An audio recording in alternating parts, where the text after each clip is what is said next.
को मेरा नमस्कार। विश्व आयुर्वेद परिषद की ओर से आयोजित इस अनवरत व्याख्यानमाला में मैं आप सभी का हार्दिक स्वागत करती हूँ और प्रत्येक शुक्रवार की तरह एक नए स्पीकर के साथ, नई ऊर्जा के साथ भारत में अनेक श्रेष्ठ वैद्यों को निर्माण करने के लिए आप सभी स्पीकर का और सभी पार्टिसिपेंट्स का बहुत अच्छा सहयोग रहता है, जिससे हमारा भी उत्साह बना रहता है। और ऐसे ही आज एक नए दिन पे नए उत्साह के साथ हम एक अच्छे व्याख्यान की शुरुआत करेंगे। जैसे व्याख्यान की शुरुआत में मैं आज के स्पीकर का आप सभी के सामने हमारी परंपरा के अनुसार ही परिचय रखना चाहूंगी। आज के हमारे स्पीकर है डॉक्टर वीणा एल। आपने अपनी बीएमएस की पढ़ाई Mannam Ayurveda cooperative medical college Pandalam Kerala से की हुई है, यूनिवर्सिटी ऑफ केरला से।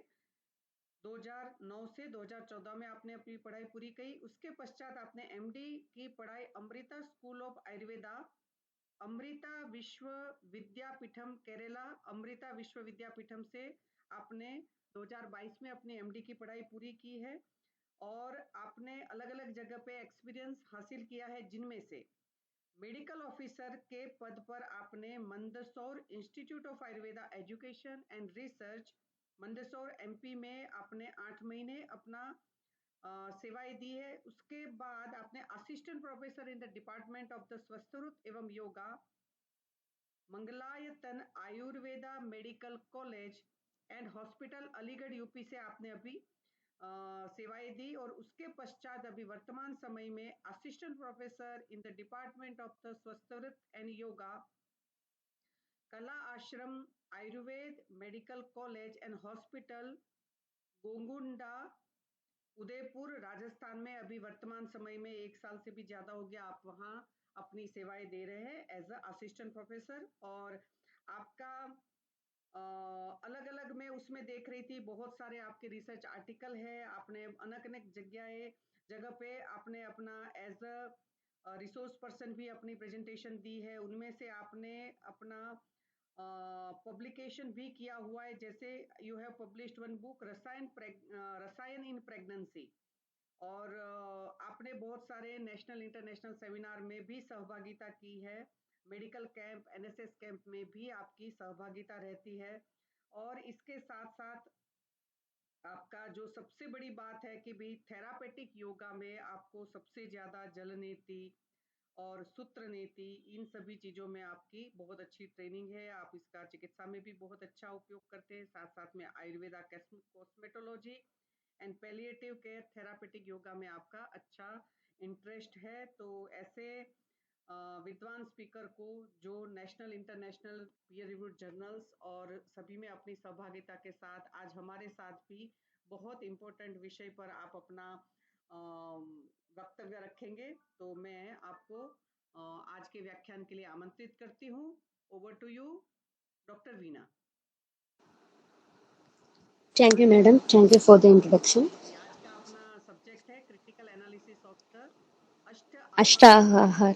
शेषायतन with special reference to Sanskar. Samskar. बहुत अच्छा टॉपिक है। और डॉक्टर Thank you, साहब, madam. अग्रिम शुभकामना, welcome, warm welcome. Thank you, madam. Thank you so much. Good evening, all. Before going to my presentation, I would like to express my sincere gratitude to the respected Dr. Hedal Dev Madam for giving me an opportunity to present the topic in the study circle series of Vishwa Ayurveda Parishad, NA branch Jaipur. So today my topic of presentation is critical analysis of Ashtahara Vidhi Visheshayadan with special reference to Samskara. So what's the importance of this topic? As we all know that Ashtahara Vidhi Visheshayadan. So they are the 8 dietary principles held by our Acharya Charaga for the understanding how to optimize the food intake for the health and the well-being. So, Ahara Sambhavam Vastu, Rogasha Ahara Sambhava. By analyzing this code, we can infer that the wholesome food enhances our strength and the unwholesome food hampers our strength. So, today, in this lifestyle diseases era, so lifestyle diseases such as diabetes mellitus, dyslipidemia, etc., are increasing tremendously due to the poor eating habits. So, our Acharya Charaga has meticulously and scientifically detailed the 8 dietary principles for the proper health and well-being. So moving to the presentation. Introduction. So health is wealth is a statement that reiterates the importance of health in an individual. Ayurveda emphasizes on Trayobastamba, that is three pillars of our body. They are Ahar, Nidra and Brahmacharya, to lead a healthy life. Adequate nutrition through diet is very much needed for the maintenance of life, but it is achieved only by following certain rules and regulations while consuming the diet. So Acharya Charaka had explained the Ashtahara Vidhi Vishesh Ayadan, 8 dietetic rules and context for the adequate nutrition. Ahara Sambhavam Vastu, Rogasha Ahara Sambhava. The human body and the diseases afflicted to it are the products of the food. Next slide. So what are the Ashta? Ashta means 8, Ahara Vidhi Vishesha Ayadana. Kya hai? First one is Prakriti, Karan, Samyog, Rashi, Desh, Kal, Upayoga Samstha and Upayogta. Next. So what is the nirukti of the word Ashta Ahara Vidhi Visheshayana? Ashta means 8, Vidhi means the processes or methods, and Vishesh means specific, Ayadan means course. Aharasya Vidhi Pragaro Vidhanam cha itya Ahara Vidhi. Next.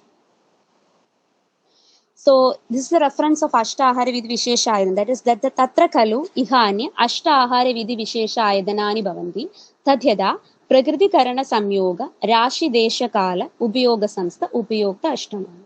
Next. Moving to the first one, that is Prakriti. So Prakriti, the term Prakriti means that the Prakriti Ruchade Sobhavo Yaha Punarahara Aushada Dravyana Sobhaviko Gurvadi Gunayogaha Tadya Masha Mudgayoho Shuge Renayosha. This is the reference about Prakriti. Prakriti means the inherent quality of a food substance. So before consuming a food, we have to think about its inherent quality, that is whether it is Guru or Leku. So for example, if a person is having very less digestive fire, then he can consume only light food that is good for his digestion. So after analyzing the inherent quality or after analyzing the Prakriti of the food, we have to consume this. The first major dietary principle in the Ashtahara Vidhi Visheshayana. For example, Masha is Guru, so it is heavy to digest. And in the case of Mudga is Legu, so it is easy to digest. So after only considering this the inherent quality of the food products, we have to consume it. This is about the concept of Prakriti. Next. So, or another, what are the things? Inherent quality means knowledge of Shita and Ushna, property of food, helping taking food due to the Deha Prakriti also. We all know that Deha Prakriti. That is, if a person is having Pitta Prakriti, then he have to avoid the Ushna Dravyas. He have to use Shita Dravyas. Aisa. So one can consume food according to their digestive power. Only by knowing about the Prakriti of a food substance, we can consume it. After analyzing the inherent quality of the food item, we have to take it. This is the first and major dietary principle told by Acharya Charaka in the Ashtahara Vidhi Vishesha Ayatana. Next. Next important is Karan. Karan means, my topic of presentation is the critical analysis of Ashtahara Vidhi Vishesha Ayadana with a special reference to Samskara. So Samskara means the various food techniques. So the classical reference is like that. Karanam Punaha Sobhaviganam Drevyanam Abhisamskaraha. मतलब स्वाभाविक the inherent quality of the naimatika guna of a food substance can be changed by the certain cooking techniques. So samskaro hi gunantaradhanam uchyate te to guna toya agni sannigarsha shauja mandana desha kala vasana bhavanadibishya kala pragarsha bhajanadibishya diyede. So Acharya Charaka explains as samskara, that is all the processing. The processing can alter the non-inherent properties, that is a naimatika guna. Okay. Next. So what are the karana told by the samskaras told by the Acharya? It includes te guna toya sannigarsha, agni sannigarsha, shauja, mandana, desha, etc. Next.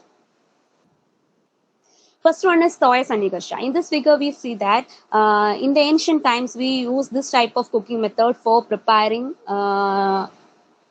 rice. So toya sannigarsha, matlab contact with the water, cleansing and treating with the water. Rice is being cooked by adding enough and excess water so that when water remaining after the cooking is drained off. By this mechanism, the starch is being removed. thereby heaviness. So the gurutva of the rice is being declined and it imparts lightness. But nowadays we use the pressure cooker techniques. So in the pressure cooking techniques, the rice starch content is being settled. It is not drained off. So this is a technique of Toya Sannikarsa. Okay. Next. Then Agni Sannikarsa. Agni Sannikarsa is heating, boiling, frying, and roasting. Different types of heating methods causes changes in the properties of the food. For example, dehusked dal cooked by frying is extremely light. So Angara Poliga cooked over smokeless embers is light, strengthening, and aphrodisiac. Alleviates doshas and stimulates the digestive fire. It can be correlated with the barbecuing techniques of chicken or non-veg items. Abhi kya hai, barbecuing is very common. So rice prepared of dehusked paddy is legu, while rice prepared of non-boiled paddy is guru. Next. Then coming to the modern cooking techniques. So the modern cooking techniques, what are the harmful effects of the modern? Toya Sannikarsa, Agni Sannikarsa, Shauja Mandana, they are all the conventional methods of cooking techniques. It enhances the bioavailability of the nutrients present in the food items. But the modern cooking techniques, what are the harmful effects of this modern cooking techniques? For example, the modern cooking techniques are deep frying, roasting, and pressure cooking. For example, we are all we are all having addiction towards the French fries. So the deep frying of these potatoes can develop toxic substance such as acrylamide, which can prove to be a carcinogenic. So eating potato chips regularly is not being beneficial. So this we can correlate it with. Already we know about the concept of Viruddha told by our Acharya. So this is a Samskara Viruddha cooking technique. Next. So by the Samskara Viruddha, we all know that nowadays the restaurants, so many restaurants they are using oil for months. For months, the same oil is being again reheated and reheated. So by reheating this type of oil and food, what causes? According to the research studies, it may develop the production of the free radicals, and it increases the oxidative rancidity, and as a result of that, hydroperoxide compound is being formed, and it may be the reason for the degenerative illness and the atherosclerotic disease, that is dyslipidemia diseases nowadays. Next. So recent studies, these are some of research articles. So according to the recent studies, have also found that a toxin named HNE, that is 4-hydroxy trans-2-neonal, when such oils like soya or sunflower oil, corn are reheated, quality of HNE is higher in deep fried foods like snacks prepared using these types of oils. When pieces of vegetables or fruits are boiled in oil to be fried, the oil molecule penetrates into these pieces and it is converted into the molecule similar to that of HNE. So on being cooled to the room temperature, they convert to the toxin molecules of HNE molecules. This consumption of HNE, that is 4-hydroxy trans-2-neonal, increases the risk of cardiovascular diseases, stroke, Parkinsonism, Alzheimer's, Huntington's, various liver disorders, and cancer. So high temperature cooking can also be considered as a Samskara Viruddha. Especially foods like meat may contribute to risk and exacerbation of chronic diseases linked with inflammation. Next. So next modern cooking techniques is microwaving. So microwaving method in the microwaving method, the food causes water molecules in the food to resonate at a very high frequency, which cooks food instantly and saves time, but it alters the chemical structure of the food. Microwave cooking resulted in high moisture losses compared with the conventional methods. So this is the main harmful effect of microwaving. Then pressure cooking. Pressure cooking means high temperature, high pressure method. So less water at high pressure, that is short time. The starch content of the rice is not being drained off. So it causes obesity due to the guruguna, diabetes, etc. It also produces harmful chemical called acrylamide, that is a carcinogen. It is produced when food is being prepared at high temperature. Next. So this is a research article. It's a dissertation work titled Concept of Samskara and Matra Viruddha of Madhu. An analytical and experimental study by Dr. Annapurna was concluded as Samskara Viruddha of Madhu was evident from the formulation of harmful effect of HMF. HMF means hydroxy methyl furfural. It is a naturally occurring compound that found in honey over time, particularly during storage. When honey is heated, high level of HMF can reduces the honey's qualities and its nutritional value. So the Matra Viruddha of the Madhu was evident from the elevated levels of ALP, GST and GGT in the liver of rats feed with the Samagrita Madhu. So already Acharya Samagrita Madhu is it is toxic. So it is a study tell about the Matra Viruddhata of Madhu. Then HMF content of processed honey is more than that of unprocessed honey, and heated honey has more HMF content when compared to the unheated samples. It is evident from the analytical and the subtonicity study that Ushna Madhu, that is heated honey, 140 degrees Celsius for more than 15 seconds, and Samakrito Madhu, honey mixed with ghee, produce early signs of hepatotoxicity in Vista strain albino rats. Next.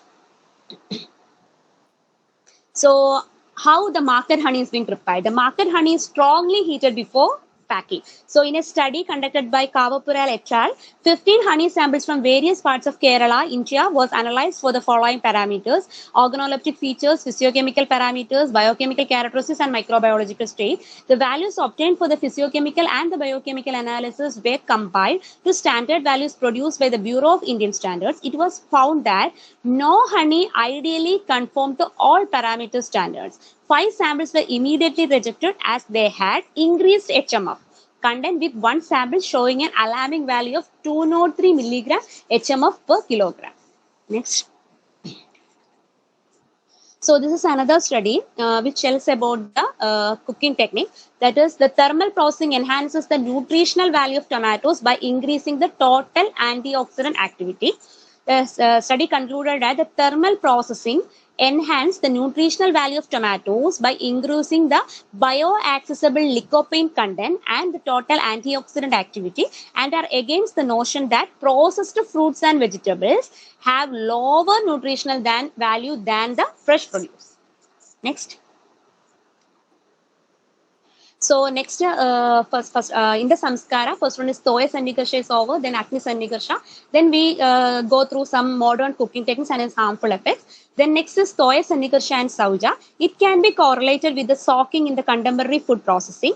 Soaking, which involves steeping the food materials in water, increases the amount of soluble minerals such as iron through passive diffusion or leaching of water-soluble anti-nutritional factors, including sodium, potassium, or magnesium phytate. Simple soaking helps to improve the iron, zinc, calcium absorption of cereal-based foods. Almost all the cereals and legumes commonly used in India are rich in phytate content. Phytic acid inhibits the absorption of iron, zinc, calcium, magnesium, and manganese as it binds to minerals and makes them unavailable due to its chelating property. Studies show together soaking and cooking has shown much more effective to reduce the phytic acid. So, Toya Sannikarsha and Sauja, Soya Sannikarsha or Sauja, that is soaking the food grain, soaking the pulses, etc. in the water, and after cooking that, it is very much effective for reducing the anti-nutritional factor present in. Mainly, the anti-nutritional factors present in this type of legumes are phytic acid. Next. This is a chart here about a phytic acid content. Next. So it is a review article from the Science Direct intended to reduce the uncertainty about how the different methods of preparation and cooking can affect the nutrient content of certain vegetables and legumes, and can be concluded that onion's pungency increased during food preparation such as chopping and trimming. Then steaming seems to be the best method to maintain the nutritional quality, that is TAC, carotenoids, etc. Then onions should be cooked or baked to improve the flavonols contents. Then boiling seems to be the most promising method for preserving the bioactive composition. Soaking and cooking peas and beans are effective in removing or reducing the anti-nutrients such as tannins, phytic acid, etc. Boiling seems to be the best method to retain folate in peas and should be further investigated. Then soaking with salt, discarding water, and cooking in fresh water is the best method to reduce cooking time and to improve the protein quality, texture, and appearance of beans while reducing gastric issues. The absorption of iron can be improved by heat processing. Next. So, all these are the study or the recent study relating to the contemporary method of cooking processing. So, according to the Bhava Prakasha, Haridakyadi Varga, Acharya told that Charved Varde Taknim, Peshida Malashodini, Swinna Sangrahini Padya, Prishta Pokta Tridoshini. This is the best example that can be quoted from the classical test that shows samskara changes the properties of the drugs, even contradictory effects. Next. So next method is mandana or churning. Mandana, that is churning or grinding, changes the properties of the food. Dahi is guru or shodakrit in nature. When it is converted into buttermilk, which is legu and shodakna in nature. This process increases the physiochemical accessibility of the micronutrients and decreases the content of anti-nutrients. Example, organic acids such as citric acid and lactic acid are produced during fermentation, which increases the absorption of iron and zinc. Next.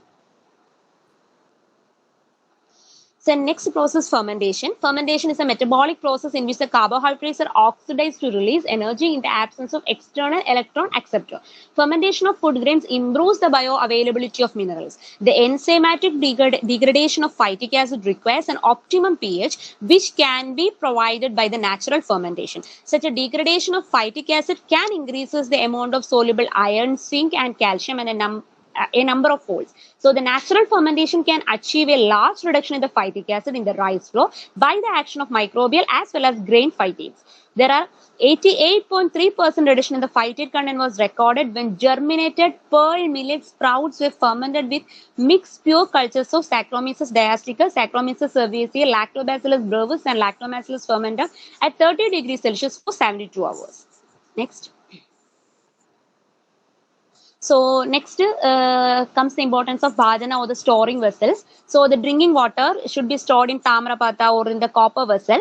Probable logic is it is having antimicrobial activity. Then copper ion is immunity boosting, kridoshahara. Then krida stored in krishna loha patra. The availability or the absorption of ions increases if given with kridha.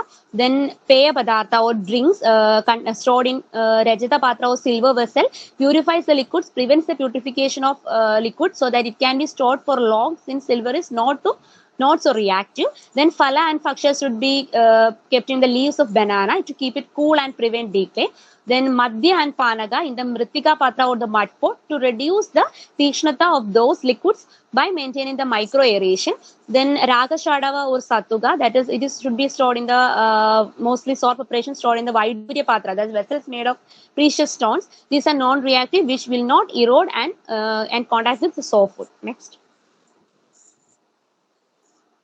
So it is a study just about the bhajana or the storage, the effect of water storage in silver container on the availability of enteric bacterial pathogens. The study concluded that the silver is used as a container to store or drink water and other consumable liquids. The study was designed to observe the effect of water storage in silver containers on enteric pathogens. Three sets of sterile silver, stainless silver, and glass metal screw capped containers were filled with a non-chlorinated sterilized well water. One each of these three sets were inoculated with the enteric pathogens Shigella, Dysentery, Vibrio cholerae ovum, and Salmonella typhi cultures drawn from the laboratory stock and incubated 37 degrees Celsius for varying periods. Next.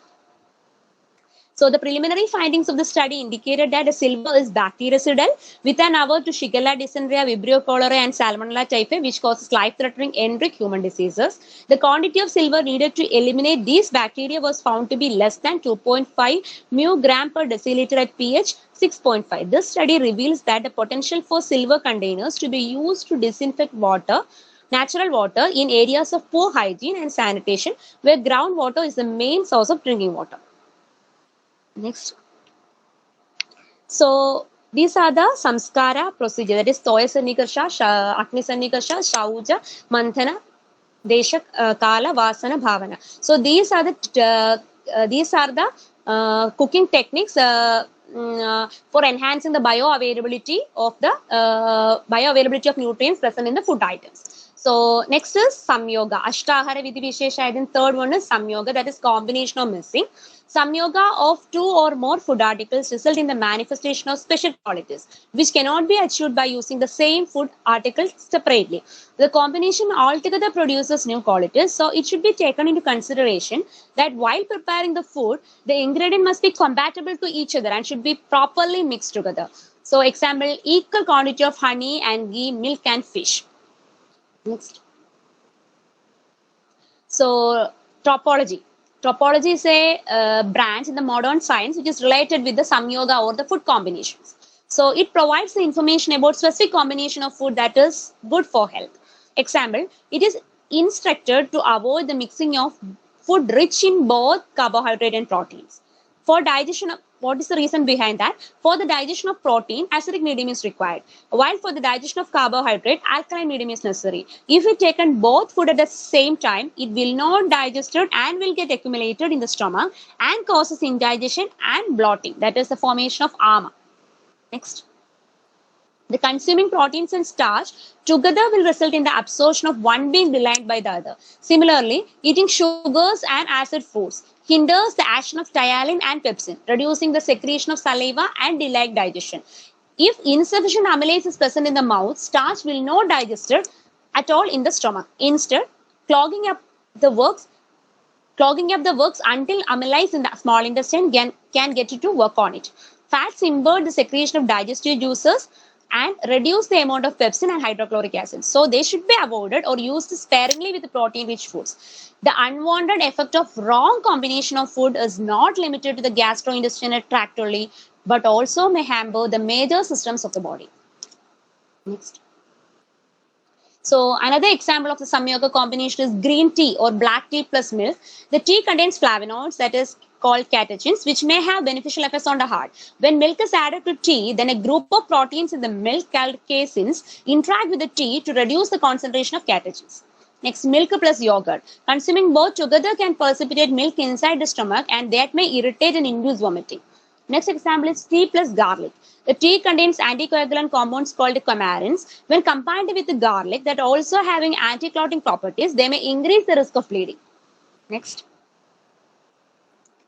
Next is Ashtahara Vidhivishan. Next content is Rashi, that is Prakriti, Karana, Samyoga. Next is Rashi. Rashi is the quantity. So before taking a food, we have to think about its quantity or the Rashi. That is, one should take diet according to the individual's age, digestive capacity, etc. So digestive capacity varies from person to person. So Ahara Matra should also be vary with the same. So the food which get digested in the proper time without disturbing the balance of the dosha and dhatu is called Samyukta Rashi. So Rashi is mainly of two types, Sarvagraha and Parigraha. Sarvagraha means the matra of the total food consumed and Parigraha means the matra of each food substance measured separately. Next.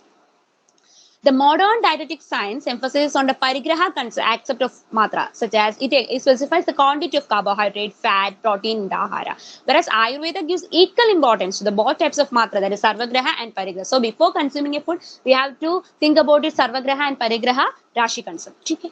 Next. Desha, that is place. The quality of the substances is affected by the variety of the soil and the climate. So Himalaya is considered as a Guru Pradesha and the substance grown in this place are Guru in nature, while substance grown in the desert are Lekhu in nature. So person who consume Lekhu Ahara and performing various activities are light in nature, and Ahara should be taken according to both the Bhumi Desha and the Dekha Desha. So Desha Parishana is a vital aspect in understanding patient regarding dietary habits of the patients, probability of diseases related to the diet, and accordingly treatment and Patyabhatya aspect. Next is Kala. So the time and the seasonal variation. Parinama. Maturity of the substance and the discretion, that is Utpatti, Sthiti, Laya are dependent on the Kala. So Nityaga and Avastika are the two types of the Kala, as we all know that. Nityaga is a type of Ahara according to the Rudusatmya. Then rainy season is considered as a Vada Prakopa Kala. So food containing Vada Shamaga Gunatmaka substances preferred in the season. In summer days, as climate is hot, as Rasadhatu Kshaya occur, hence called Madhura Gunatmaka Ahara is given. Also plenty of drinks are advised. Next. So Avastika Kala means food is taken depending upon the condition of the body, that is either healthy or diseased. So Lengana is advised in Adhisara and spicy food is better to avoid in jaundice. Then Ayurveda also explains the ideal time for the food intake, that is only when food taken earlier is being completely digested. Next. So this study tells about the importance of Kala, that is concept of Ahara in relation to the Matra, Desha and Kala and their effect on the health. The study concluded like that. For the evaluation of the effect of Ahara on the health in relation to the Matra, Desha and Kala, an interview-based study survey was carried out by simple randomized selection of healthy and unhealthy individuals. It was found that the consideration of Matra, Desha and Kala in aspect of Ahara taking were found beneficial for the health. The study conducted shows an equal importance of all the three factors, but Kala dominates over the other two. Next.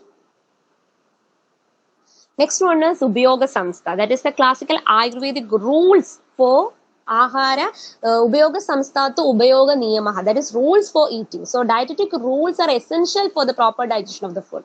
Food should be Ushna and Hridya, and the food should be eaten after the last meal has been digested and should include all the rasas, Shadrasatmaka.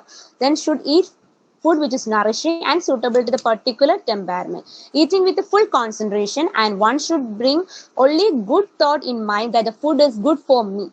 Then place for eating should be neat, clean and pleasant. Studies illustrated that taking hot food increases the metabolism up to 5%. Next. So what are the wrong eating habits in the present era? So eating when not hungry, then overeating, eating incomplete food combinations, too fast or too slow food eating, laughing, talking, speaking or using mobile while eating, taking food during nervous, angry, anxious state of mind, that is mindful eating is not there, then taking frozen food, taking too spicy, sour and salty food. Next. Upayokta. This is the person who takes the food. It is very important. Food should be taken considering the individual's place, digestive power, season, kala, ajirna, ahara, lakshana. The action of food depends upon the psychological and the physical attitude of the person who takes the food.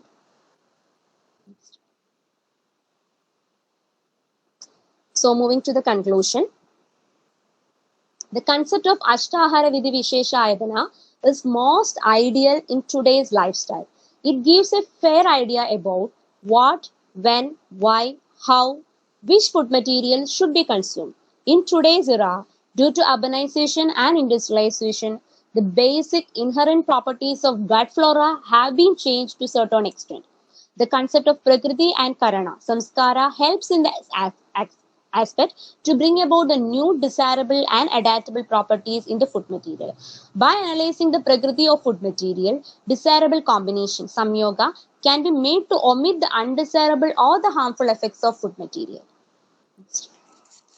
Samskara Viruddha is an important aspect of today's improper dietary habits. This can lead to several hazardous diseases unknowingly to the patients. Therefore, it is important to enlist the causative incompatible dietary factors and to train the patients to avoid such etiological factors.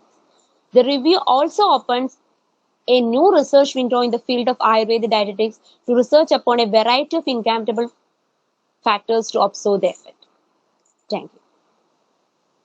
These are the this slide tells about Toya Sannigarsha. So Toya Sannigarsha is a dilution process, samskara. It is prevailing math practice is pressure cooking. Pressure cooking means in pressure cooking there is less water with short time, 2 times of water and short time. Then Agni Sannigarsha, that is application of heat, vaporization, distillation, sublimation, etc.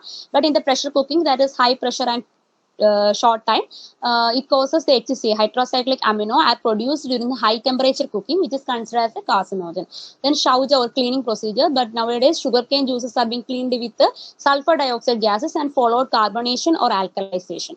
Then Mandana or churning, 1000 to 2800 revolutions per minute in sugar preparation, mechanical filtration over 1000 RPM in curd preparation. Next. Desha. Desha means storage. Food items stored in refrigerator looks fresh, but inner maturing process continues. Milk stored in refrigerator causes vitamin loss because of its exposure to the light and the oxygen. Then Vasana of flavor, palatable plus non-unfavorable. Bhavana, that is lemon juice, curd. Its prevailing malpractice is lemon juice, curd, yogurt made in chicken or meat, marinating chicken or meat. Then Kalakarsha, preservation, sugadane not kept for years duration of paka. Next. So this review study highlights that not only the dietary guidelines but also the methods of processing and cooking food also have a high impact on the increased bioavailability of nutrients and at the same time to reduce the hazardous effects on health. So it's our responsibility to educate the society about these things, not only what and how to eat, but also how to process in a healthy way. Thank you. बहुत बहुत धन्यवाद doctor साहब।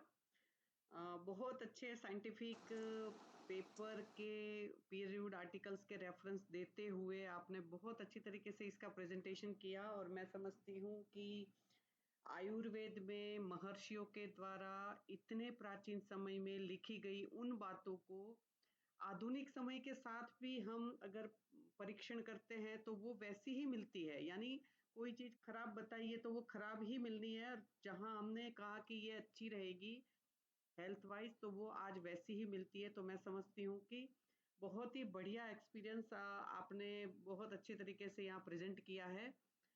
मैं चाहूंगी कि कुछ अगर doctor वीणा हो सके तो आप पेशेंट के ऊपर कुछ हिस्ट्री को समराइज करते हुए आपने इन बातों का कुछ प्रयोग किया हो। अ, मैं समझती हूँ कि योग और आहार का तो मेन मुख्य रहता ही है, तो आपने जरूर किया होगा, तो ऐसा कुछ आप हमसे शेयर कर पाएंगे please? Hello doctor Veena. Patient. Hello madam. जी बेटा। मैडम मेरे पास अभी कुछ डेटा नहीं है। नहीं, ऐसे आपने ओपीडी में कभी या किसी को कभी ऐसी ऐसी दिक्कत थी और आपने कुछ उसमें सजेस्ट किया, तो मुझे लगता है कि इन्हीं बातों का क्लिनिकली एक्सपीरियंस वैसे सब करेंगे ही, है ना? मगर हम समझते हैं कि वैसे ही अगर हमें कोई ऐसा मिल जाता है तो मुझे लगता है कि बहुत ही अच्छा रहेगा लोगों को समझने के लिए, इफ पॉसिबल। ऐसा actually madam, I do these things during the time of my PG. uh, in Amrita, actually, we are having so many patients, and we prescribe both yoga, diet, and along with that, there is a Veda Pulse also. So we gave a combined with the diet ka already we are having a Patya wing. So according to the condition of the patient, we prescribe diet, and the processing is also this traditional conventional method of processing samskara is being used there. uh, so ऐसा during the PG time we already done that madam. But अभी मेरा नया college में मेरे पास ऐसा कुछ patients कम है madam. Okay okay, कोई बात नहीं। डॉक्टर अनु है इसमें अभी? डॉक्टर अनु, डॉक्टर अनु,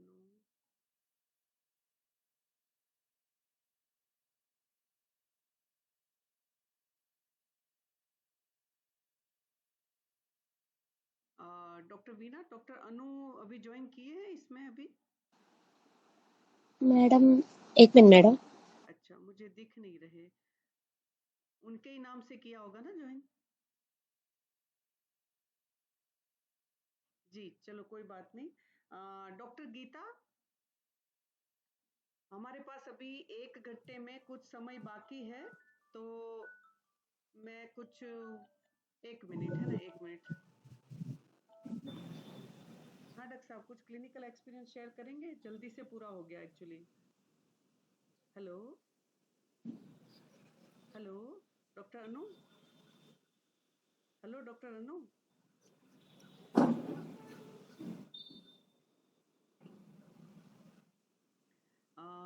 सॉरी, बीच में थोड़ा सा हर्डल आ गई। डॉक्टर गीता कुमावत, आप वही हैं? हाँ हाँ जी, नमस्ते मैम। आप कुछ शेयर करिए, कुछ फोन आ रहा है एक्चुअली ना। 1 मिनट। अच्छा, हाँ जी। ठीक है। हाँ डॉक्टर अनु, हाँ जी। अच्छा करेंगे। हाँ जी। अच्छा अच्छा अच्छा। जी जी जी जी, ओके जी, ओके जी, आप करिए। हाँ जी, ओके। हाँ डॉक्टर गीता। हाँ जी, मैम मैं शेयर करूँ या हाँ फिर डॉक्टर अनु ऐसे? अवेलेबल हो गए। डॉक्टर अनु, हेलो। हाँ डॉक्टर अनु, आप कुछ हेलो बताइए। हाँ मैडम, हाँ आप बेटा, कह रहे हैं? बताइए जी। हाँ जी मैडम। जी जी। हाँ मैडम, मेरे पास बहुत एग्जाम्पल्स है उसका। हाँ,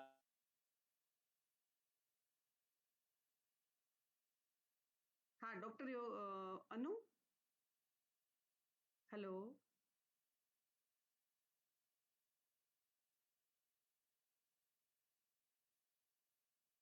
हेलो डॉक्टर अनु।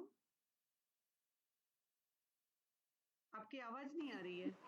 अभी आ रहा है मैडम? हेलो। हाँ अब आ रही है। हाँ जी बताइए।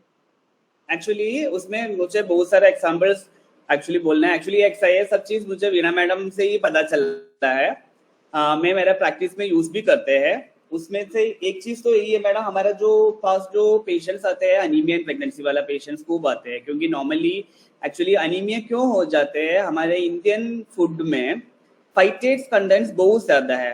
मैडम ने पहले बोला है फाइटेट्स कंटेंट्स हो गया, हमारा जो पल्सेस है या हमारा जो सीरियल्स है, राइस होते हैं, चावल होते हैं, या जो हमारा जो दाल्स होते हैं, उसमें फाइटेट कंटेंट्स बहुत ज्यादा है। उसका एक एक्चुअली आई थिंक मैडम ने एक ये भी शेयर किया था कितना कितना फाइटेट कंटेंट्स होते हैं, हम जो नॉर्मली जो कंज्यूम करने वाला जो फूड्स में कितना फाइटेट कंटेंट्स होते हैं।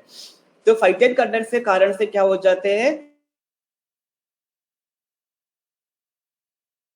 आयन का कम हो जाता है, आयन का अब्सॉर्प्शन बहुत हाई कम हो जाते हैं। दूसरे चीजेस देखते तो हम कुछ फ्रूट्स है या कुछ वेजिटेबल्स है, उसका देखे तो उसमें भी क्या हो जाता है, टैनिन कंटेंट ज्यादा होते हैं नॉर्मली हम कंज्यूम करने वाला फूड में। ये टैनिन कंटेंट्स भी क्या करते हैं, tannin also hinder the absorption of ion, ion का अब्सॉर्प्शन तो ये कम करते हैं, कम करते हैं। इसलिए हम लोग जब आयन देते हैं पेशेंट को, अगर आयन टैबलेट्स देते हैं तो हम लोग क्या करते हैं, आयन टैबलेट्स देते तो जो लोग actually it is ideal to have iron tablets थोड़ा फूड से गैप करके देने में अच्छा है। अगर आप अभी आयन टैबलेट लिया है, लेने के बाद तुरंत खाना मत खा लो, तुरंत खाना मत खा लो, उसमें क्या करना पड़ेगा हमको, 1.5 घंटे का वगैरह कुछ गैप करके खाना खा लो। अगर अभी खाना खा लिया तो भी हम लोग मिनिमम 1 घंटे का गैप रख के आयन टैबलेट्स लेना है। दूसरा एक चीज है, ऐसा वाला पेशेंट्स को बेटर हम लोग जो फाइटेट कंटेंट्स रिड्यूस करने के लिए मैडम ने जो बोला है संस्कारो ही गुणांतरादानम उच्यते। तो एक तो है सोकिंग, हमारे पल्सेस होते हैं, अगर हम चावल होते हैं, ये चावल वगैरह कुछ हम क्या करते हैं, बनाने से पहले सोक करके रखते हैं। वाई वी आर सोकिंग, क्योंकि सोकिंग शौच नहीं हो तो शौच है या तोय सन्निकर्ष, उसमें दो चीज होते हैं, शौच होते हैं एक बार क्लीनिंग हो जाते हैं, और साथ साथ में तोय सन्निकर्ष, तोय के साथ कांटेक्ट में रख रहे हैं। ये क्या करते हैं, जो ये वाटर में सोक करते हैं, तो स्टडीज ऐसा प्रूव किया है उसका जो फाइटेट कंटेंट्स कम हो जाते हैं, फाइटेट कंटेंट्स कम हो जाता है। इसलिए हम लोग जो भी पेशेंट्स है हमारे पास जो आते हैं, जो हम बोलते हैं आप दाल, क्योंकि हीमोग्लोबिन के लिए सिर्फ आयरन नहीं चाहिए, साथ साथ में क्या चाहिए, ग्लोबिन भी चाहिए, हीम भी चाहिए, ग्लोबिन भी चाहिए। इसलिए हम लोग पक्का पेशेंट्स को हम लोग बोलते हैं आप दाल खा लो, मूंग दाल खा लो, ये सब खाने के लिए बोलो, बट साथ साथ में यही बोलना है मूंग दाल खाते तो आप ओवरनाइट उसको सोक करके रखो, सोक करके रखने के बाद क्या करो, खुद को पका के लेने के लिए बोलो। जब पेशेंट्स, मेरा प्रैक्टिस में ऐसा है, जो पेशेंट्स को हम लोग आयरन टैबलेट्स देते हैं, किसी पेशेंट को क्या बोलते हैं आयरन टैबलेट्स, जो नॉर्मली जो एलोपैथी वाला जो लेने वाला पेशेंट्स होगा, और किसी पेशेंट को हमारा आयरन टैबलेट, हमारा जो आयरन सप्लीमेंट्स है, सप्तामृत लव है, पूर्णा मंडूर है, ये सब चीज, संदात्री लव है, ये सब चीज हम देते हैं।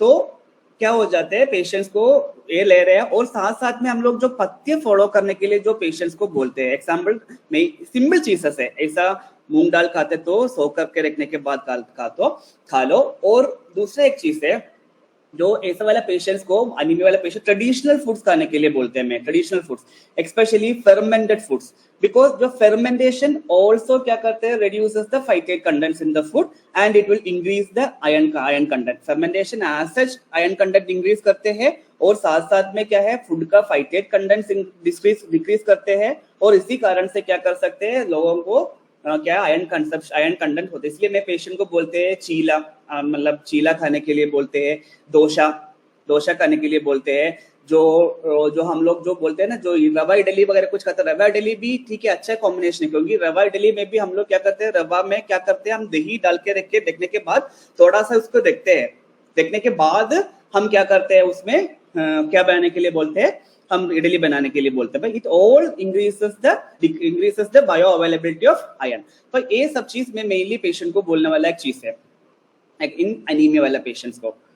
और फिर हम लोग मेनली दूसरा हमारे पास पेशेंट आते हैं, तो एक तो बहुत सारे पेशेंट्स आते हैं हमारे पास ऐसा, क्या मेरे पास मुझे भूख नहीं लग रहा है, बिल्कुल खाना नहीं पचते है, बिल्कुल खाना नहीं पचते है, मुझे बिल्कुल भूख नहीं करते हैं। उन लोगों के लिए मतलब ऐसा नहीं, हम लोग प्रैक्टिस में रहते, हम पेशेंट आते हैं, मुझे एक मतलब एक रोटी का एक टुकड़ा भी मुझे मुंह में रखने देखते तो ही मेरा पेट में गड़बड़ हो जाता है, पेट भर जाते हैं, ऐसा हो जाता है, ऐसा वाला पेशेंट्स आते हैं। उन लोगों को हम पहले क्या बोलते हैं, पहले में जो अवस्था के अनुसार बोलते हैं, अगर पेशेंट का डाइजेस्टिव कैपेसिटी वगैरह कुछ ठीक है, थोड़ा बहुत ठीक है, मतलब मध्यम वगैरह कुछ हो, तो हम बोलते हैं मतलब आप लोग रोटी में वगैरह कुछ घी वगैरह कुछ लगा कर ले लो, ऐसा बोलते हैं। अगर बिल्कुल कम है, बिल्कुल अग्नि मांद्य का मतलब इतना अच्छा अवस्था है, तो उपवास तो हम बोल सकते हैं पेशेंट को। बट कभी कभी क्या हो जाता है, पेशेंट्स को उपवास करने के लिए भी उनके पास ताकत नहीं होते हैं, क्योंकि आहार क्या हो जाते हैं, बाह्य प्राण है, ऑलरेडी प्राण का क्षय, रसक्षय और प्राण क्षय का है, आहार क्या हो जाता है, बाह्य प्राण हो, तो उसको आहार तो हमको देना ही पड़ेगा पेशेंट्स को। तो ऐसा वाला कंडीशन में मैं यूजुअली क्या प्रेफर करते हैं, अगर हम लोग राइस ले रहे हैं या दलिया, गेहूं का है, किसी का दलिया होते, तो मैं क्या करते हैं, उसमें जो दलिया है या राइस को हम कहते हैं ब्रिस्ट करने के लिए बोलते हैं, एक बार क्या करने के लिए बोलते हैं, ड्राई रोस्ट करने के लिए बोलते हैं। बट ड्राई रोस्ट करते टाइम में क्या ऐड करने के लिए बोलते हैं, जो हम लोग थोड़ा सा जो अदरक होता है ना, नॉर्मल अदरक को क्या करने के लिए बोलते हैं, मैं थोड़ा सा उसका जो ऊपर वाला जो छिलका वगैरह कुछ है, उसको अच्छी तरह निकाल के साफ करने के बाद उसको छोटा छोटा पीस कट करने के लिए बोलते हैं। जो तंडुल या हमारा जो राइस है या दलिया है, फ्राई करने के साथ साथ ये अदरक भी क्या करते हैं, हम डाल के फ्राई करने के लिए बोलते हैं, अदरक का टुकड़ा पीसेस, मतलब रेशियो आप देख लो, मैं पेशेंट के ऊपर डिपेंड करते बोलते हैं, बट मिनिमम 100 ग्राम हमारे क्या देखते, तो 100 ग्राम हमारा जो तंडुल लेते, तो मैं 10 से 20 ग्राम का अदरक छोटा छोटा टुकड़ा करके डालने के लिए बोलते हैं मैं। फिर उसको क्या करते हैं, दोनों फ्राई कर लेते हैं, दोनों साथ में फ्राई करने के बाद जो उसी से क्या बनाने के लिए बोलते हैं, पेया या दलिया, आप लोग जो बोलते हैं पेया बनाने के लिए और दलिया बनाने के लिए। और दलिया बनाए तो भी मैं बोलते हैं पतली दलिया बना दो, मतलब पानी के साथ बना दो, पतली दलिया बना दो, या उसमें जो पेया हो तो पेया का जैसा बनाने के लिए बोलते हैं, फिर उसको कंज्यूम करने के लिए बोलते हैं।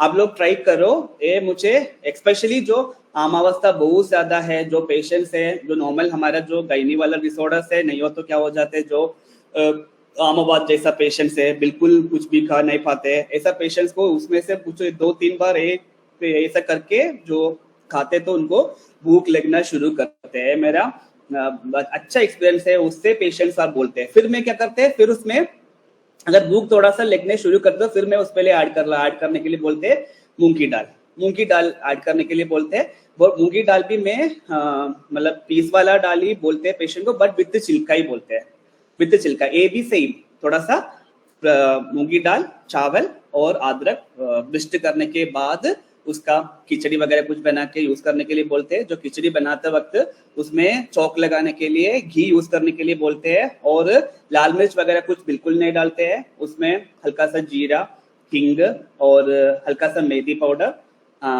और हल्दी में क्या करके हम जो चौक लगा के लेने के लिए बोलते हैं। तो ये बहुत मतलब अग्निमांद्य और जो पेशेंट से बिल्कुल जो और उससे एक्चुअली क्या होता है, पेट भी साफ हो जाता है जरा पेशेंट्स को ना। एक चीज भी हम प्रैक्टिस में नॉर्मली जो मैं फॉलो करने वाला चीज है। फिर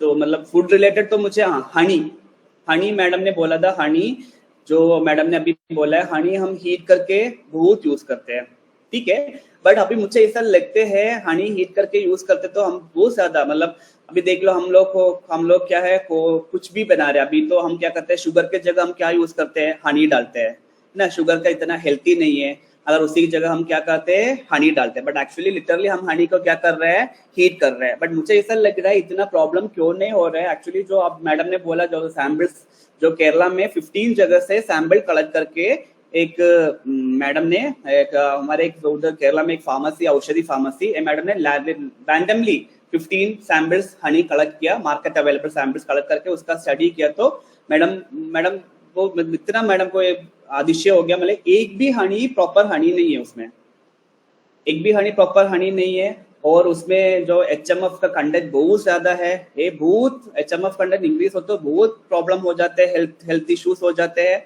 तो हम नॉर्मली एक चीज फॉलो करने वाला चीज है, हम लोग अभी शुगर के जगह हम क्या ऐड करते हैं, हनी ऐड करते हैं, बट एक्चुअली लिटरली हम उसको हीट कर रहे हैं, तो हनी का प्रॉपर्टी चेंज हो जाता है। अभी को आजकल तो मुझे ऐसा लग रहा है इतना भी खाने के बाद भी सादा प्रॉब्लम, हमको स्टैटिस्टिक्स पता नहीं है, बट फिर भी लग रहा है क्योंकि हनी नहीं है, शुगर सिरप है।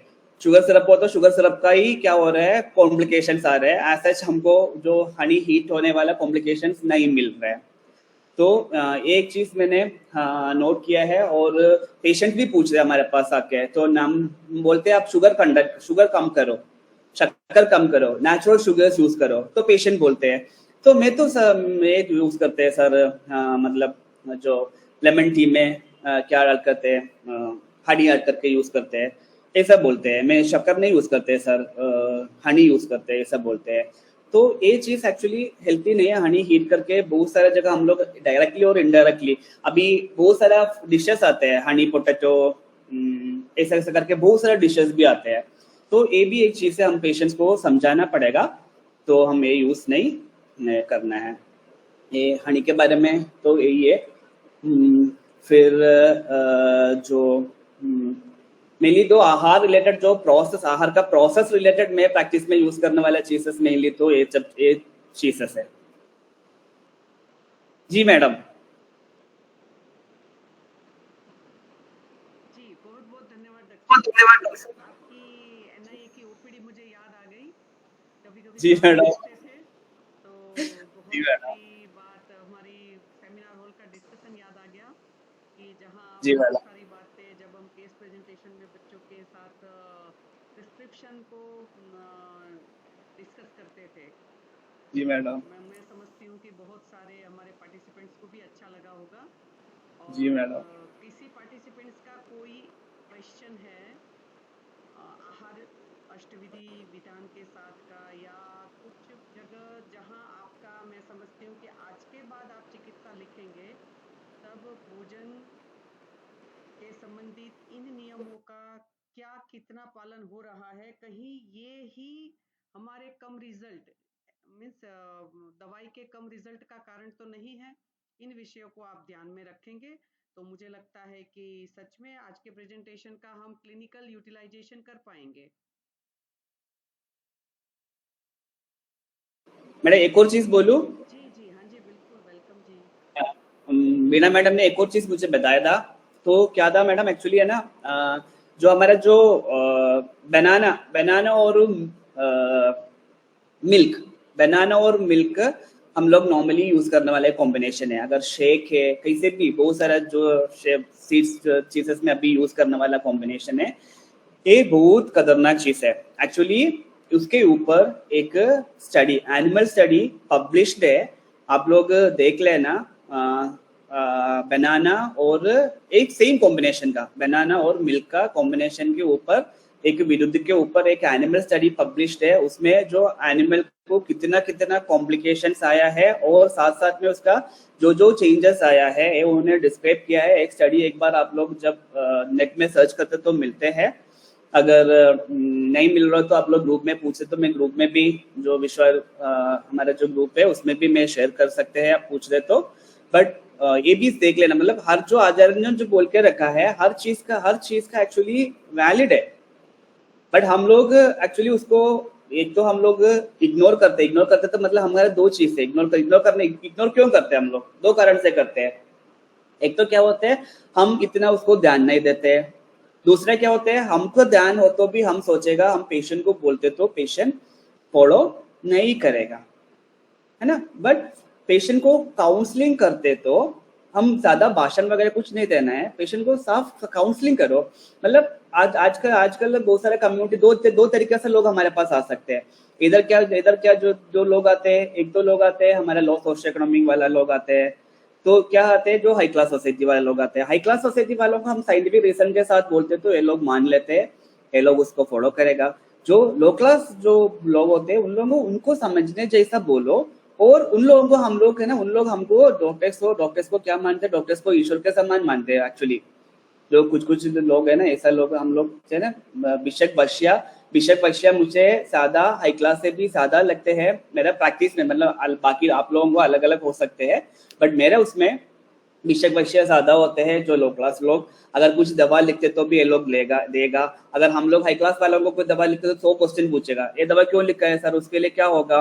एग्जाम्पल बोलते हैं हम लोग, कभी कभी क्या हो जाते हैं, कभी कभी हम लोग जो प्रोलैक्टिन लेवल इंक्रीज हो जाते हैं हाइपर में कभी कभी हम लोग कौंज बीज लिखते हैं, क्योंकि अरे तू थोड़ा सा मॉडर्न फार्माकोलॉजिकल साइड में है, डोपामिन एंटागोनिस्ट है, ऐसा उसके लिए प्रोलैक्टिन लेवल को कम करेगा, ऐसा सोच के हम लोग लिखते हैं। जो लिखते तो पेशेंट एक तो पेशेंट को ये लोग भी डाइवर्ट करेगा, जो मेडिकल शॉप वाला बोलते हैं तो जेंट्स खाने वाला मेडिसिन है, आपको क्यों लिखा है, कौन सी डॉक्टर लिखा है, क्यों लिखा है, ऐसा पूछते हैं।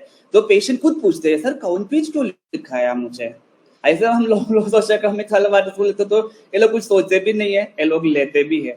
ठीक है, इसलिए काउंसलिंग बहुत इंपॉर्टेंट है। काउंसलिंग करते तो सब लोग सब सुनते हैं, बट अपना जो प्रैक्टिस में अपना ओपीडी में वगैरह कुछ हमें ऐसा छोटा चीज हमको, स्पेशली जो प्राइवेट प्रैक्टिस वगैरह कुछ करते हैं, ये लोगों को छोटा छोटा बैनर्स, छोटा छोटा पोस्टर्स बना सकते हैं हम उसका विद साइंटिफिक एविडेंस, छोटा मतलब सिंपल फिगर्स के अनुसार बना सकते हैं। ये हम देख सकते हैं पेशेंट को इजिली असेसिबल भी हो जाते हैं लोग, एक बार देखते तो ही पता चलते हैं। तो ये वाला आर्टिकल आप लोग पढ़ लेना है। विरुद्ध के ऊपर मैंने अभी जो साइंटिफिकली जो पढ़ा वाला एक आर्टिकल है, जो बनाना और जो मिल्क का कॉम्बिनेशन वाला, अच्छा दूसरा आर्टिकल्स भी होगा मेरा जो इसमें आया है, ये आर्टिकल ये है। अगर आप लोग ढूंढते तो मिलेगा, अगर नहीं मिलते तो मैं शेयर भी कर सकते हैं। ठीक है मैडम। जी डॉक्टर साहब, बहुत बहुत धन्यवाद। और ये बात तो आपने बिल्कुल सही कही कि जहाँ मिल्क के साथ चाहे चीकू, चाहे बनाना, चाहे पपीता, है ना, बहुत सारे फ्रूट्स समाज में लोगों को लेने की आदत हो गई। तो मुझे समझ में आता है कि अगर हम इसको सभी चिकित्सक आयुर्वेद के अगर एक साथ में इसको अप्लाई करें कि इन 10-20 बातों को जब भी जो सीजन होती है उसके अनुसार हम अगर ऋतु के अनुसार भी बताते हैं तो ये सच में बहुत अच्छा है। मैं एक बात और भी यहाँ बताना चाहूंगी। मेरा एक भाई स्किन स्पेशलिस्ट है, MD skin and plastic surgeon, PGI Chandigarh से अहमदाबाद में प्रैक्टिस करता है। तो भाई के हॉस्पिटल्स पे मैं जब मिलने गई तो भाई सेम चीज बता रहा था, है ना, जबकि वो एमबीबीएस, फिर एमडी इन स्किन, फिर प्लास्टिक सर्जरी। तो मैंने पेशेंट जाने के बाद फिर पूछा, मैंने कहा भाई ये तो आयुर्वेद में लिखा है, तुम मॉडर्न है ना, तो तुम क्यों बता रहे थे, या तुम्हें ये विषय कैसे पता है। तो तब उसने बताया कि नहीं, हमारे यहाँ भी रिसर्च हो गई और हमारे पास भी बहुत सारे पीयर रिव्यूड आर्टिकल्स है। और जब भी कोई स्किन से रिलेटेड डिसीज या डिस्कलरेशन वाला कोई व्यक्ति आते हैं, पेशेंट आते हैं, तो हम भी निदान पूछते हैं, यानी कैसा कैसा खान पान है, ऐसा पूछते हैं। और इसमें ये यूनिवर्सल हम सभी को फिर बताना शुरू किया है अभी कि भाई दूध और फल इकट्ठे न ग्रहण करें, न खाना खाए या शेक बना के न ले, है ना। जैसे आजकल मैंगो की सीजन चल रही है तो मैंगो के साथ लेते ही है मैंगो का शेक बना के, है ना। और कई माताएं घर में प्राउडली बहुत अच्छा हेल्दी है ये शेक लेना, ऐसे करके भी जब भी सीजन का जो होता है फल उसके साथ वो देते हैं। तो मुझे लगता है कि हम बहुत सारे रोगों से अपने पेशेंट्स को बचा सकते हैं, अग्निमांद्य होने से भी बचा सकते हैं, और कहीं ना कहीं विरुद्धाहार से हम बच गए। तो आयुर्वेद की एक बहुत बड़ी उपादेयता हम लोगों के सामने रख सकते हैं। डॉक्टर अनुपमा मोंगा बहुत बहुत धन्यवाद, डॉक्टर कपिला चौरसिया, डॉक्टर गीता कुमावत जी, बहुत सारों ने आपके प्रेजेंटेशन की सराहना की है। और डॉक्टर अनु जी ने उसमें क्लिनिकल एस्पेक्ट को बता के मुझे लगता है कि और चार चांद लगा दिए।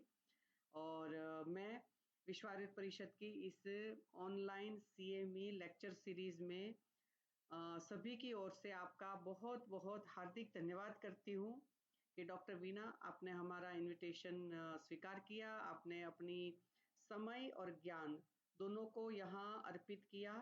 और मैं समझती हूँ कि आज का आपका ये योगदान हमारी इस कड़ी को एक पॉइंट और आगे बढ़ाता है और कहीं ना कहीं ऐसे ही श्रृंखला अनेक लोगों के योगदान से चल रही है। तो आज के योगदान के लिए मैं आपका बहुत बहुत हार्दिक धन्यवाद करती हूँ doctor Veena. Thank you, madam. Thank you so much. Doctor Anu का भी विशेष धन्यवाद। मैं सभी पार्टिसिपेंट्स को बताना चाहूँगी कि डॉक्टर वीना जी के बेटर हाफ है और मैंने डॉक्टर साहब को जैसे ही कहा तुरंत ही आ गए और मैं बहुत बार डॉक्टर गीता मावत को भी आज भी जैसे बुलाया था कि ऐसे ही मैं जैसे डॉक्टर गीता से हमारे बिल्कुल घर जैसे रिश्ते हैं तो ऐसे कि अच्छा डॉक्टर गीता थोड़ा संभालना बेटे। तो मैं आप सभी से भी ये रिक्वेस्ट करती हूँ कि डॉक्टर चंद्रकला जी, डॉक्टर शांतला जी, डॉक्टर अनुपमा जी, डॉक्टर उषा होला और बाकी के भी बहुत सारे डॉक्टर्स, डॉक्टर की माया वगैरह रेगुलर आप ज्वाइन करते हैं, सुनते हैं, पूछते हैं। तो मुझे लगता है कि एक ऐसी शेयरिंग भी हमारी चले कि उस स्पीकर की ये बात के साथ हमने ये अप्लाई किया और हमें ये चीज अच्छी मिली तो मुझे लगता है उस स्पीकर जी को भी बहुत अच्छा लगेगा कि अच्छा मेरे कंट्रीब्यूशन के बाद कुछ तो परिवर्तन आ रहा है और कहीं ना कहीं वो प्रेरणा का कारण भी बनती है। और मुझे लगता है कि आपके द्वारा शेयर की गई इन बातों से अन्य पार्टिसिपेंट्स भी कहीं ना कहीं प्रेरित होंगे और बहुत अच्छा रहेगा। और कई समय पहले मैंने एक बात कही थी, आज मैं फिर से रिपीट कर देती हूँ कि बहुत बार ऐसे ये व्याख्यान माला जैसे 2015 से चल रही है ना, और अभी हमारा 10वां साल गोइंग ऑन है और 21 नवंबर को हम इसको भी अचीव कर लेंगे, 10 साल भी कंप्लीट कर लेंगे। तो मुझे बहुत बार ऐसा लगता है कि कितने सारे स्पीकर्स का कितना सारा योगदान है ना, क्योंकि हम स्पीकर को कुछ भी नहीं देते हैं जो हमें कुछ रिन्यूमरेशन या ऐसा कुछ देना चाहिए। तो बस हमारा एक बहुत प्यार भरा हृदय से धन्यवाद रहता है। तो हम अगर उनको रिकॉग्नाइज करते हैं यानी पार्टिसिपेंट्स कुछ इसके उपयोग के माध्यम से, तो मुझे लगता है कि सच में ये एक बहुत अच्छा रिवॉर्ड अवार्ड हो सकता है कि हाँ भाई आपके द्वारा दी गई वो इंफॉर्मेशन, वो ज्ञान, वो समाज के काम आ रहा है ना। तो बहुत बार जब यहाँ वो ऑफलाइन चलती थी हेमाद्री भवन में ये व्याख्यान माला, तब बलदेव सर इसको बोलते थे come to learn and go to serve, है ना, यहाँ सीखने के लिए आइए और समाज में इन विषयों का आप सेवा के लिए उपयोग करिए। तो ये सच में एक बहुत अच्छा भाव है और इसको अगर हम कभी कभी आपके पास ऐसा कुछ विषय है तो इसको आपको करना चाहिए, शेयरिंग में लेना चाहिए और आगे आना चाहिए। एक छोटी सी बात मैं बहुत बार बीच बीच में बताती हूँ, आप सभी पार्टिसिपेंट से अनुरोध है कि रजस्वलाचर्या का आप उपयोग अपनी अपनी प्रैक्टिस में, अगर आपका पेशेंट, आपकी पेशेंट अगर बालिका या महिला है जो द्वादशात ऊर्ध्व और याति पंचाशत यानी 12 साल से 50 साल के अंदर है और उनकी मेंस्ट्रुएशन आ रही है, तो जरूर रजस्वलाचर्या को आप किसी भी रोग के साथ बता सकते हैं, बतानी चाहिए और आपको और अच्छे रिजल्ट्स उसमें मिलेंगे। एक ही लाइन है कि जब भी मेंस्ट्रुएशन हो तो सब्जी रोटी दाल मानी खट्टा तीखा नमकीन खाना को छोड़कर आपको घी, चावल, चावल की खीर या जौ के दलिए की खीर या जौ की रोटी पे अच्छा घी लगाकर दूध के साथ आप ले सकते हैं। डायबिटिक वुमन है तो अकेले जौ का प्रयोग करें और बिना किसी मिश्री या ऐसे उपयोग करें। तो मैं समझती हूँ कि हमें रजस्वलाचर्या बताकर अपने पेशेंट को सभी तरीके से सभी डायरेक्शन से उसको लाभान्वित कर सकते हैं। तो आज के व्याख्यान के लिए पुनः डॉक्टर अनु, डॉक्टर वीना, हमारी मुख्य स्पीकर डॉक्टर वीना, बहुत बहुत धन्यवाद। और डॉक्टर गीता आपका भी बहुत बहुत धन्यवाद। आप तुरंत ही मुझे दिख गए तो मुझे बहुत अच्छा लगा था और आज वैसा हो भी गया कि कुछ फोन पर भी बात करनी पड़ी। डॉक्टर गीता आपका बहुत बहुत धन्यवाद। सभी पार्टिसिपेंट्स का तहे दिल से धन्यवाद। Thank you madam, thank you. सबसे लास्ट में मैं शांति मंत्र ले रही हूँ, आप सभी भी म्यूट रखकर ही दोहराएंगे। ओम सर्वे भवन्तु सुखिनः, सर्वे सन्तु निरामया, सर्वे भद्राणि पश्यन्तु, मा कश्चित् दुःखभाग् भवेत्। ओम शांति शांति शांति। नमो नमः। विश्व मंगल की कामना के साथ अपने अपने हिस्सेदारी की अपने अपने स्थान पर आयुर्वेद के लिए अपना कर्तव्य आप निभाते रहेंगे। बहुत बहुत धन्यवाद डॉक्टर वीना, बहुत बहुत धन्यवाद। Thank you, madam. Thank you. धन्यवाद।